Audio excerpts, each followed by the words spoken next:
Today we're going to be talking about gear design in World of Warcraft. It's an ever-expanding topic, and from expansion to expansion, Blizzard are continually trying to find a way to make their gearing more engaging to players over a longer period of time.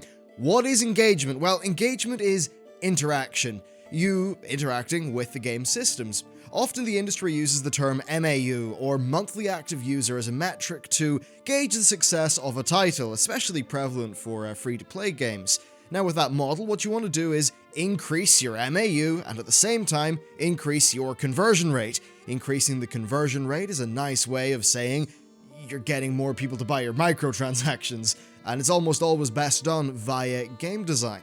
But one awesome thing about World of Warcraft and Blizzard's situation is they've built a really good game that doesn't need to worry about conversion rate because everyone's paying for a subscription. It's 100%. They don't need to design microtransaction-friendly gameplay loops into their game. It can be an uncompromised experience. That leaves us with engagement. And I think it's fair to say that the game's current gear system is designed to increase player engagement and therefore keep those MAUs up. Simple enough, really. So does the current system do that well?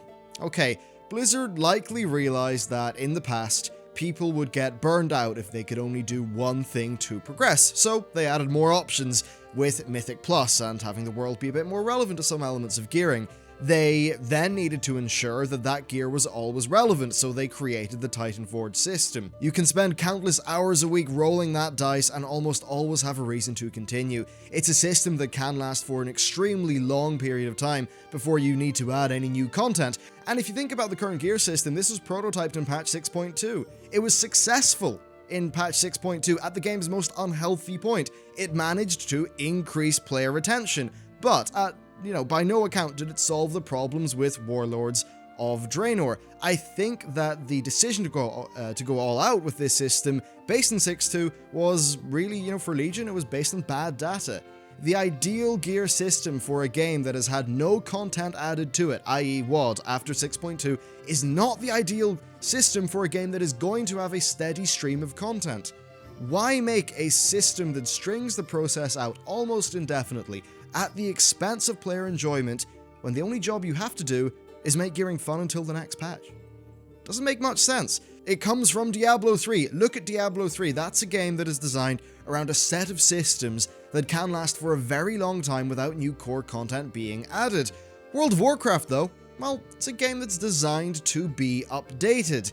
It's designed to have a steady stream of content, and it does seem like Blizzard are actually making good on their years of promises, which is really awesome, by the way, so that's definitely good. But yeah, it's a game designed around a steady stream of content, which does make me think, however, that they therefore don't need to have a gear system that is designed to be relevant for an extremely long period of time. I would suggest that in making a system that has so much longevity to it, they've actually introduced some unwanted downsides. I'm going to take a few guesses at what they might be and then talk about some alternatives, but before I get into it, remember that me saying that something is a problem doesn't mean I'm advocating for anything in specific. I see so much of you think X, therefore you want Blizzard to do Y, or whatever, in so many discussions. It is not possible to have an honest discussion about an issue when we flat out make shit up and extrapolate nonsense purely for the purpose of having our opposition seem further away from ourselves. It's something we're all guilty of, and it's something that's important to overcome when talking about game design issues. So, issue number one, it somewhat takes away from the sense of victory. Humans, right, we're simple, kind of jealous creatures, so when we get a bit of Titan Forged gear, we are immediately thinking, what could that gear, what could it have been, right? The design of the system is such that we always know we could have done better than how we did. Doesn't always feel great. We feel powerful when we're in control. We feel intelligent when we're in control. Those are satisfying things in a game. A great degree of caution needs to be taken when introducing systems that take away from that sense of agency. In a video making sort of context, a common bit of advice for a structure is you tell the audience what you're going to do, and then you go and you do it. And that's generally satisfying. Perhaps you can play around in your video with subverting their expectations, but that is mostly it. Many things are similar. As a player, you want to be able to say, I want this item, I know how to get it, the path is clear, and I'm going to start getting that item now, and you head off into the world and you play the game. Now sure, that is in the game at the minute, but it is further removed from the player's actions as a result of the additional elements of randomness that have been added. People also have a bias towards negative experience. We all do. Positive headlines don't grab attention. Take a positive event and then take a negative event. Let's just say they're on paper of equal magnitude. Often, you'd think, logically they cancel out, but no, what happens is we dwell on the negative thing. The developers often speak about how this system, the current one, can create more excitement for players. That is perhaps true. Getting a very rare proc is, in that moment, quite exciting indeed, but with the current system, that comes at the cost of other moments being consistently disappointing, especially since you will always compare those disappointing drops to the one or two exciting ones that you could have got. Now look, I could go on and on, but I think you get the picture here. Your sense of success is compromised, the player's sense of agency is reduced, the causality of your decision making is reduced. These then all play into our natural bias towards the negative. I believe that this creates a recipe for resentment and an additional mental barrier to entry. You could play the game, but you think of all those bad things, and you think about how you don't have that much control, and then you think, you know what, don't feel like playing it. Let's take World Quest gearing as a slight example here. Now, I don't think that it was satisfying because of how quick it was, and I do think some of the World Quest gearing, yeah, it was satisfying. I think it was satisfying because you knew the reward was out there, and you would just go and do the work to get it. Now, of course, you got the gear so fast this was only relevant for a week. But I think the core idea of, good gearing is that players should be able to set a goal, work towards it, with as little jerking around with the system as is possible from Blizzard's end. So I think with the problem decently established, we should now talk about solutions and alternatives.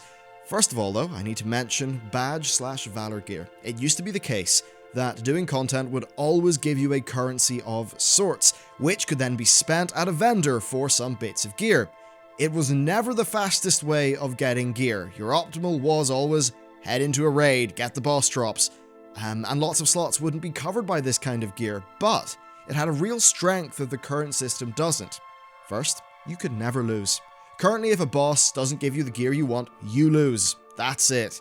Not with this system. As long as you are clearing relevant content, you are always progressing towards the next bit of badge gear.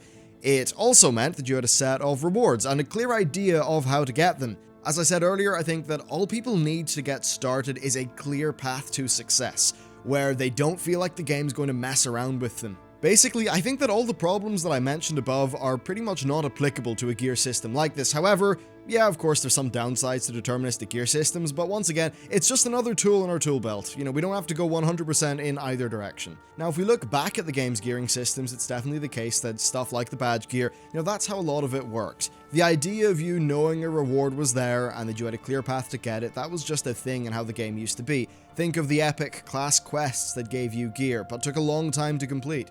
Raid reputations meant you weren't totally dependent on boss drops. The world was basically crammed full of treasure for you to plunder. You knew it was all there. Yeah, your epic quest would take a while. Sure, like with a system like some of this stuff, getting your badge gear, whatever, the path to that treasure might be a bit longer, a bit more grindy in some ways. But at the end of the day, your reward was sitting there, shiny and uncompromised by layers and layers of RNG. Currently, the path to the treasure is very short. It is easy to embark on the journey to get that treasure. It's easy to head into a mythic dungeon, but 90% of the time, you get fool's gold. You only get the real gold, the real treasure, 10% of the time, and it's that final sort of element there where the system's jerking around with your rewards. That's what I feel that just isn't really that good for the game. So really getting into my point, I think that less gear could be a good thing. If we were to consider that getting a piece of gear, let's just call getting a piece of gear an adventure. I would rather have fewer adventures that are longer and more memorable. That means that those adventures are actually, exciting and they stand out versus just, continually going through this sort of slot machine where I feel like the reward and the quality and the excitement of getting the reward is really compromised. So let's talk about solutions. First, I think we should, pare back the level of Titan Forging that's going on. Let's decrease the item level range of Titan Forging as well. Let's add Valor points back onto content. Then, let's ensure that this Valor point gear is quite relevant to you up until, let's just say, mid-tier heroic raid progression. Then, let's add raid reputation so that players who are doing raid content will be repping up, meaning that, a mixture of raid rep and VP, it essentially makes it so that you're never losing, you're never leaving a raid empty-handed, as long as you've cleared some content. Normal, Heroic, and even Mythic 0 can pretty much stay as they are, but with those above changes applied. World Quest gear, I think it should be far more rare, maybe make the quests a bit better for AP, gold, materials, things like that. You know, I'd like reps to function differently overall with World Quests, kind of out of the video scope, but yeah, really the idea here is that you could be sitting, sitting at work, sitting at school, not at your computer, and you could be excited to actually go home and play the game, because you know 2 more nights, or 2 more dungeons or whatever, and I get that awesome, exciting bit of gear that I've been working towards. I think that's a really important thing. As long as the foundations are good, then, random gearing is brilliant, and all of that stuff. But it is important that the foundations are built in solid ground, and I feel like the Legion system doesn't have good foundations. Valor, of course, in this system would be capped, and then capping it on your main would give you a boost for your alts for that week. And I know, I'm pretty much just saying, look, tone down the new shit, and maybe add some older, or new versions of some of the older things in the game. Yeah, it's quite simple. I think Blizzard pendulum about the place a lot, right? It seems like they thought this gear was a good idea, they completely doubled down on it, threw everything else out the window. So what I would say to Blizzard is, if you plan on providing a steady stream of content, design a gear system that is meant to be as fun as possible until the next bit of content arrives. Pretty simple stuff, and that's really what I would like to see Blizzard do with gearing in World of Warcraft.